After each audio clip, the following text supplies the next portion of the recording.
Saludamos al doctor Enrique Santos. Él fue vocal del Consejo de Educación Superior. Quisiera iniciar este diálogo, doctor Santos, realizando un brevísimo análisis sobre cómo están las universidades en el país. ¿Qué ha sucedido con las universidades en el transcurso del gobierno de Guillermo Lasso? ¿Cuáles son las expectativas a futuro? Pues este gobierno terminará en 4 meses aproximadamente más. Eh, Recientemente estuvo en la ciudad de Cuenca, en rueda de prensa. Andrea Montalvo señaló que ha habido un incremento de 23 a 25% de cupos en las universidades con este gobierno. Empecemos contrastando esta aseveración. Muchas gracias, Gustavo. Bueno, yo no puedo desvirtuar lo que dijo la secretaria de la CENESID, porque es así. Pero las cosas no solo son números, hay que analizar la parte cualitativa. El incremento se ha producido bajo dos condiciones. La primera condición se ha producido a pesar de que no se han generado nuevas fuentes de financiamiento, si bien es verdad que el presupuesto, no por buena voluntad del gobierno, sino porque hay una fórmula del FOPEDEUPO que determina, ¿no es cierto?, que usted tiene un porcentaje del IVA, un porcentaje del impuesto a la renta, y eso pasa al FOPEDEUPO, más otros fondos que tiene que dar el Estado con base en normativas adicionales. Eso ha aumentado porque se han incrementado las recaudaciones tributarias o se incrementaron las recaudaciones tributarias a partir de la normativa que usted sabe fue aprobada por la Asamblea Nacional en noviembre del año 2021. Entonces se incrementaron las recaudaciones tributarias y eso fue en beneficio del Fondo de Universidades.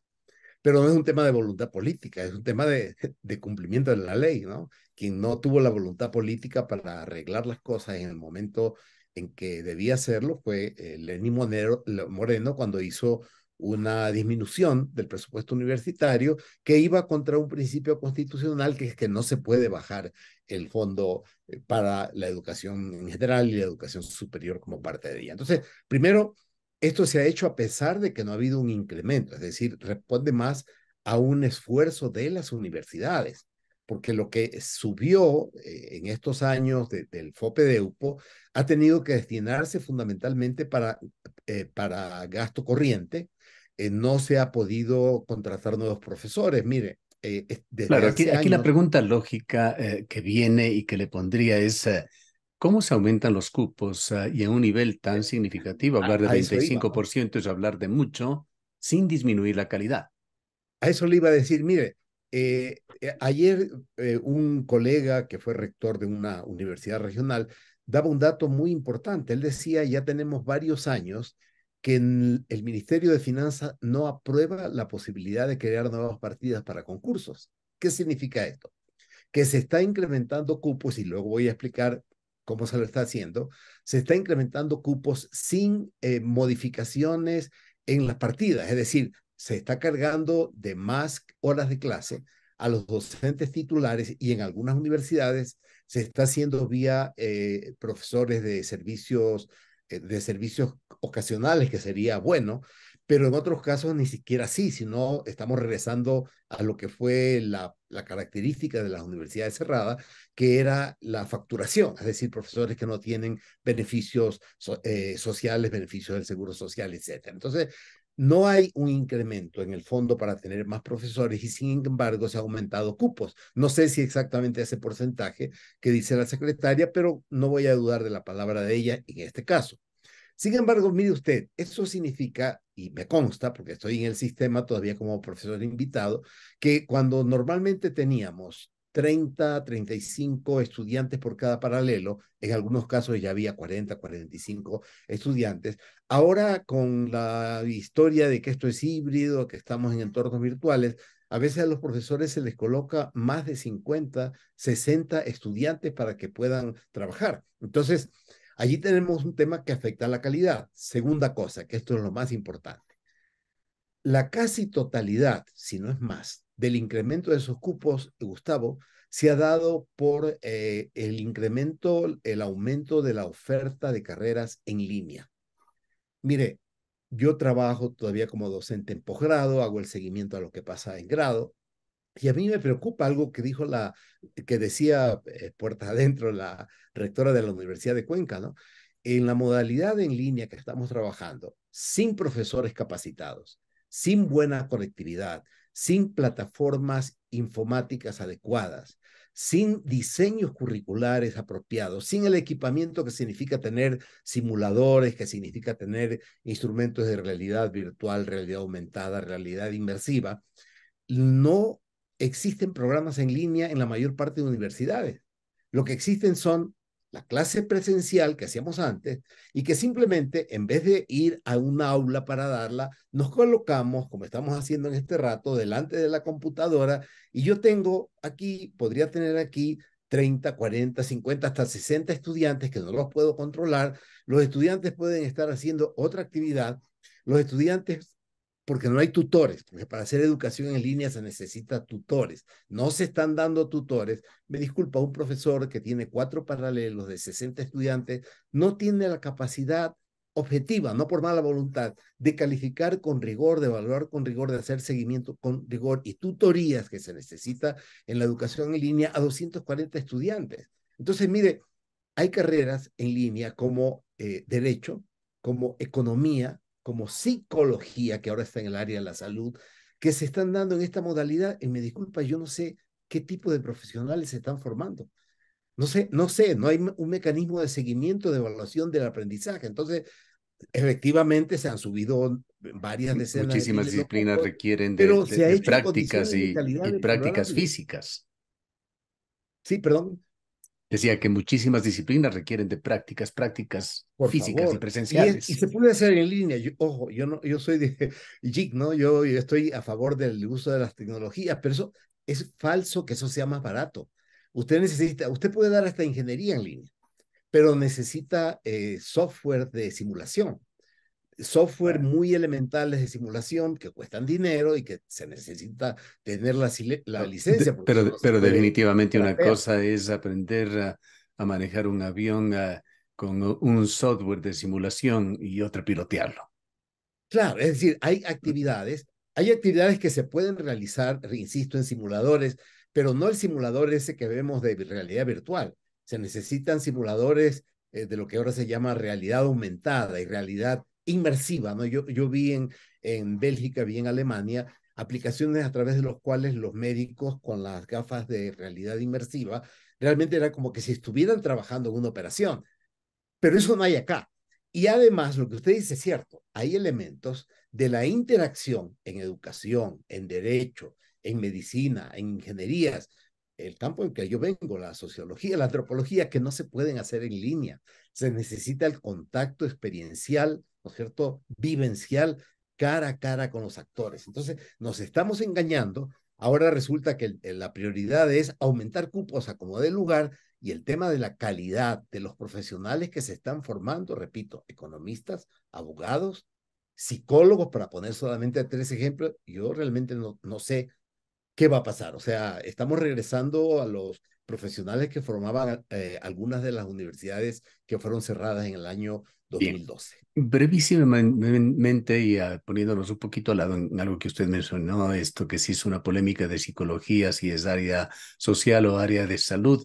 ¿Es relevante un diálogo en ese sentido cuando se sabe que las cosas no tienen fronteras en el mundo actual para hablar de posiblemente el Instituto Tecnológico de Ingeniería más importante del mundo, MIT, exige hoy en día un 30% de currículum a sus estudiantes en áreas sociales y humanísticas?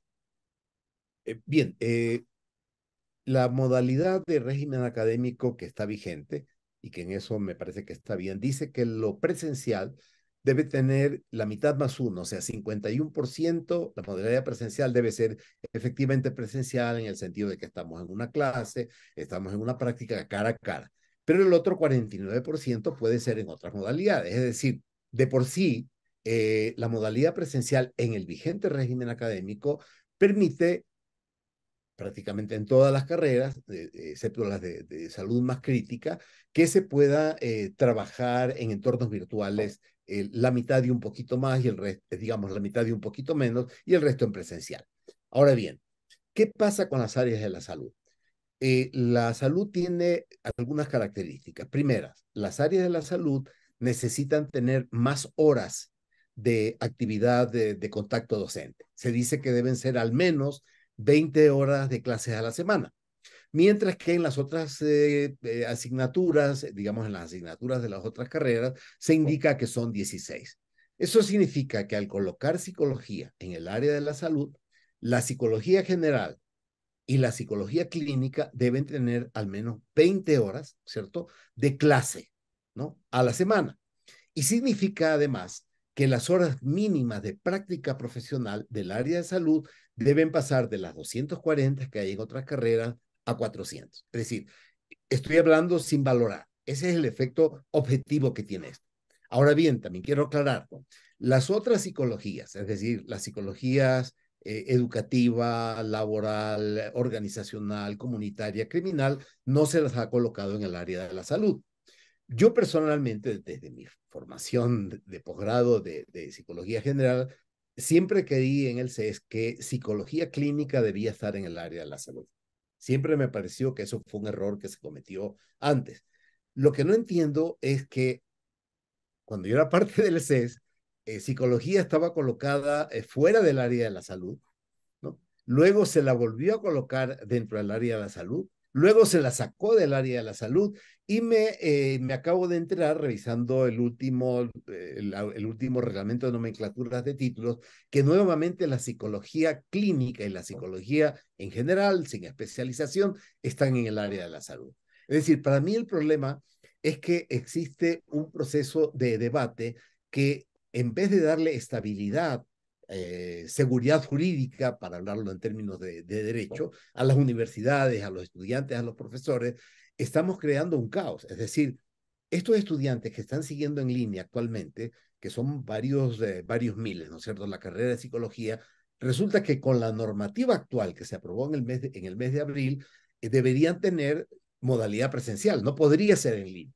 Entonces, mi problema conceptual es más bien el desorden que se está creando en el sistema. Es decir, un año decidimos que salud no es, digamos que psicología no es de salud. Al año siguiente se dice que es de salud. Después de 2 años se dice que no es de salud y ahora resulta que también es de salud. Es decir, me parece que el órgano que coordina todo esto, entiendo que es el Consejo de Educación Superior todavía, debería tener mucha más estabilidad en sus decisiones. Me da la impresión que están respondiendo a la presión, no sé, de los gremios, de algunas Es escuelas una de discusión un psicología. No entiendo poco bien, vana, no quizá puedo tendrá tampoco efectos hacer un prácticos, pero nos señalamiento, ¿eh? recuerda aquella decisión que se tomó hace muchos años en el Consejo Municipal de Cuenca, en donde tuvo que decretarse que el agua que se bebía en Cuenca era potable. Pero avancemos en el tema, vayamos a algo actual, muy actual. Usted es un académico acucioso, curioso, inquieto, en consecuencia actualizado. ¿Qué reflexiones tiene sobre los avances puestos a disposición del consumidor de la inteligencia artificial? ¿Cómo lo está asumiendo la academia? Es un tema candente actualmente en instituciones como la UNESCO. Muy buena pregunta y gracias por explotar mi beta académica porque sigo siendo curioso, ¿no? Y ando leyendo, interactuando, viendo los grandes debates que se dan sobre el tema. Mire, yo creo que, a ver, hay dos supuestos. Primero, la inteligencia artificial no surge ahora. La inteligencia artificial surge ya desde hace más de 10 años. Me refiero a que viene siendo aplicada en varios Claro. instrumentos. Yo creo que Por eso le decía, excepto puesto ahora en herramientas para el sí, público. exactamente, ¿no? Pero yo creo que hay mucha, perdón por esta expresión muy costeña, alaraca. Creo que hay mucha alaraca por decir que a este año es que surge la inteligencia artificial. No, lo que pasa es que ahora tenemos, y eso hay que ser muy precisos, teníamos a fines del año pasado y en enero una app de uso gratuito, de acceso libre, que es el ChatGPT, al cual luego se agregó Microsoft poniendo en su navegador Bing, ¿no es cierto?, inteligencia artificial generativa se llama, es decir, que es capaz de entender las palabras, entender una discusión y seguir el hilo de la discusión verbal.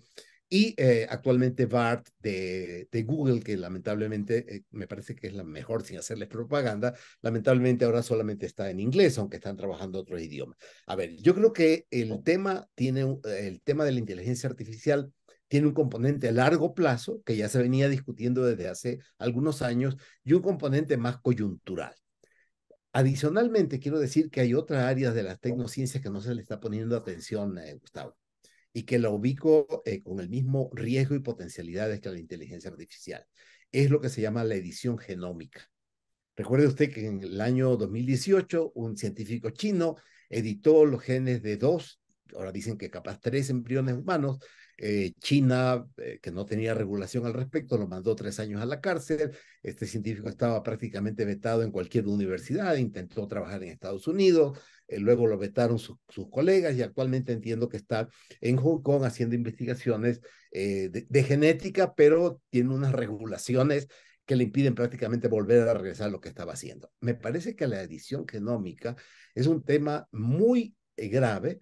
Lo señaló un autor, usted es un lector empedernido, Harari, ¿no? Yuval Harari en 21 lecciones para el siglo XXI. Él decía que es peligrosa la edición genómica, me parece que es más peligrosa actualmente que la inteligencia artificial, porque le permite a los padres, ¿no es cierto?, diseñar ciertas características genéticas de los hijos. Y eso obviamente en la sociedad en que vivimos pasa a ser un privilegio de unos pocos. Y Harari decía literalmente, la diferencia de ricos y pobres, que es una diferencia socioeconómica, con esta edición genómica va a pasar a ser una diferencia de base biológica, o sea, una diferencia de castas. Hijos de ricos que han sido editados genéticamente para ser más inteligentes, para ser más talentosos. Entonces, volvamos a la inteligencia artificial, que es lo que usted me preguntó. Mire, la inteligencia artificial tiene que ser discutida en la academia. Yo creo que hay que evitar los extremos, ¿no? Los extremos que piensan que con esto vamos a solucionar todos nuestros problemas.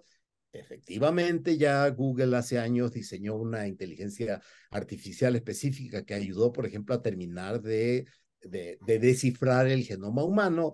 Se han podido encontrar a través de estos análisis eh, especies homínidas que ni siquiera hay fósiles, o sea, se han podido hacer por predicción, proteínas, etcétera. Se pueden solucionar o plantear soluciones más que solucionar para temas ambientales, para temas del cambio climático. ¿No es cierto? Estas posiciones, sin embargo, no ven la otra cara de la moneda, que es la que ve el otro extremo.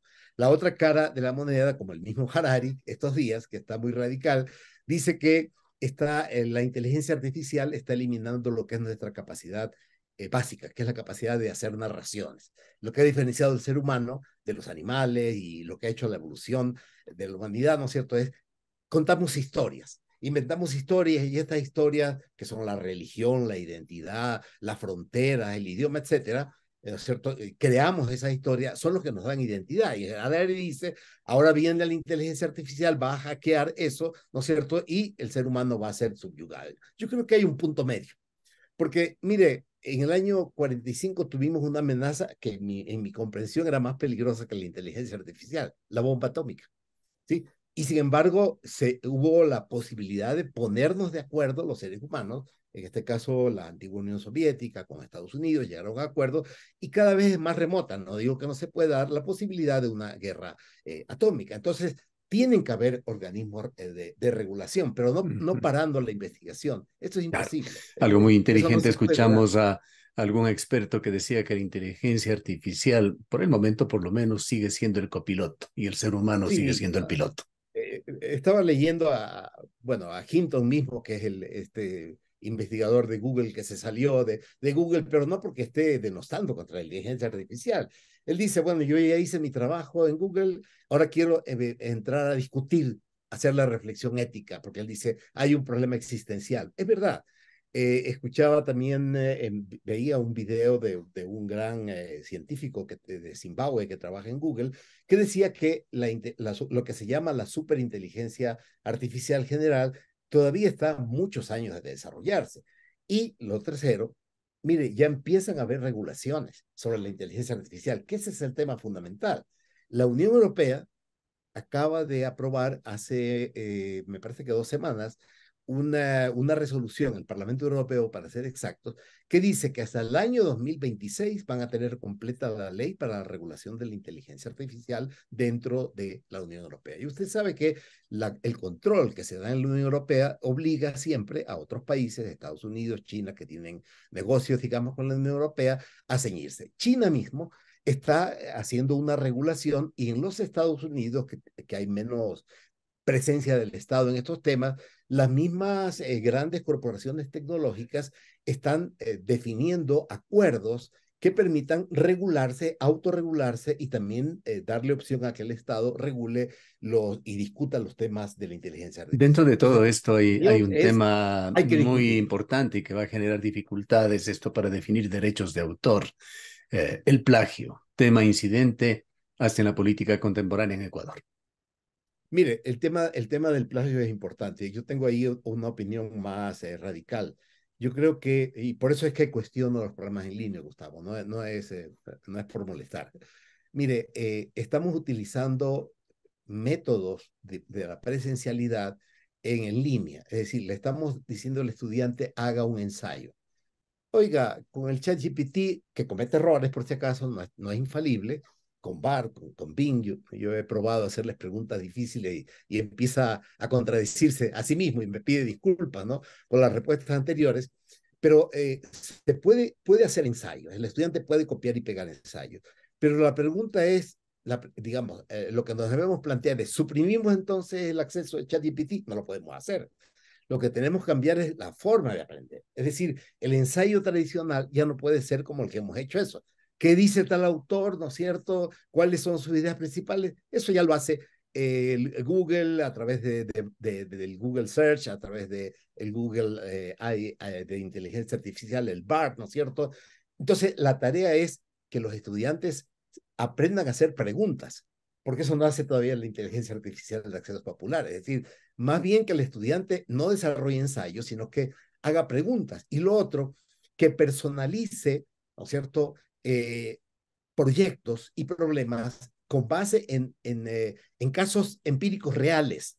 Por eso es que la enseñanza en línea, mientras no hayan estos dispositivos de realidad digamos, inmersiva, realidad aumentada, y mientras no hayan los simuladores, ¿no es cierto?, nos está dando una formación de calidad, porque el estudiante no, el momento en que yo le digo, este caso concreto, que el que está haciendo, por ejemplo, su práctica de servicio profesional, ok, le hago preguntas sobre eso no lo puede contestar la inteligencia artificial, porque la inteligencia artificial no maneja la información detallada, ¿no es cierto?, de la experiencia que yo tengo y sobre todo cuando le pido que trabaje colaborativamente. O sea, es un debate muy bonito para otro momento, pero lo que quiero decir es que también hay que cambiar el chip. No podemos seguir dándole a los chicos las mismas tareas que le dábamos en la presencial, en donde podíamos controlar el plagio, que ahora no se puede hacerlo. O sea, hay que cambiar la forma en que enseñamos porque los chicos han cambiado la forma en que aprenden. Bien, el tiempo no nos da para más. Culminemos con una brevísima reflexión volviendo al Ecuador profundo. ¿Cómo ve el futuro a corto plazo de la Universidad Ecuatoriana? Bueno, yo creo, como lo he dicho inclusive en su programa, que hay un problema fundamental que tiene que ser solucionado. No digo que los temas académicos per se no sean importantes. Yo soy un académico y siempre acabo de opinar sobre el tema académico, pero yo no veo posibilidades de que esto se modifique si no hay una reforma en las formas de financiamiento de la Universidad Ecuatoriana. Mire, puede haber subido la cantidad de dinero porque subió la recaudación, pero con la reforma que acaba de hacer el presidente Lazo vía decreto y que fue aceptado por la Asamblea, va a haber objetivamente una disminución del impuesto a la renta y del impuesto de valor agregado. Es decir, aumentan otros impuestos, pero estos van a bajar. Entonces, en este año no, el siguiente año seguramente va a haber un decrecimiento del FOPEDEUPO. Por lo tanto, las universidades actuales, más las cuatro universidades amazónicas que fueron creadas no a través de la LOE, sino a través de la reforma a la LOE en una ley amazónica propiamente, más la Universidad de la Policía, ¿no es cierto? Más toda la presión por crear otras universidades. Yo no sé qué va a pasar en términos de financiamiento. El pastel tiene que seguirse repartiendo entre no entre la misma cantidad, sino entre más personas que participan de este festín, para decirlo metafóricamente, y sin embargo, se pide que se aumenten los cupos, se lo está haciendo en el caso de algunas universidades sin calidad. Entonces, si no se discute cómo no se elimine el FOPEDEU, pues yo creo que esto no se puede eliminar, sino más bien se lo reforme, se busquen fuentes adicionales que lamentablemente, así no les gusta a alguno, pasa por impuestos a las fortunas más grandes del país, algo que los presidentes generalmente no se atreven a hacer. Es muy difícil que la universidad salga de esta situación en que está. Esta presión, hagan más, mejoren sus indicadores, acepten más estudiantes, reténganlos, o sea, que se gradúen a la fuerza, por decreto, ¿no es cierto? Como lo que dijo del agua, y la calidad no mejora porque no hay más profesores. ¿Podrá la gratuidad en la universidad pública mantenerse?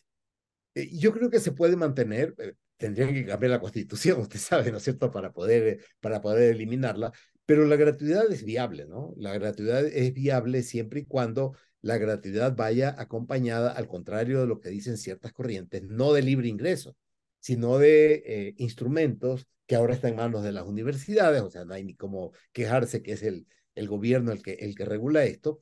Las mismas universidades deben determinar sus parámetros. Bueno, nosotros formados en la Universidad de Cuenca, sabemos que la Universidad de Cuenca, antes de que exista un solo sistema nacional de admisión y nivelación, las facultades tenían sus propias pruebas de admisión. En la Universidad de Cuenca el periodo de libre ingreso fue hace mucho tiempo, ¿no es cierto? Al margen del tema de la matrícula diferenciada, que eso creo que no es difícil, no es fácil por el tema de que implica un cambio constitucional. Sin embargo, yo creo que la oferta de decir que vamos a aumentar cupos, que hay libre ingreso, no es viable porque la universidad necesita calidad y la sociedad necesita profesionales de Sin calidad, duda. es decir, Bien. gente que realmente salga Muchísimas a gracias. cumplir con sus profesiones. Gracias por habernos acompañado, doctor Santos. A usted, muy gentil y como siempre a la orden. El doctor Enrique Santos fue vocal del Consejo de Educación Superior.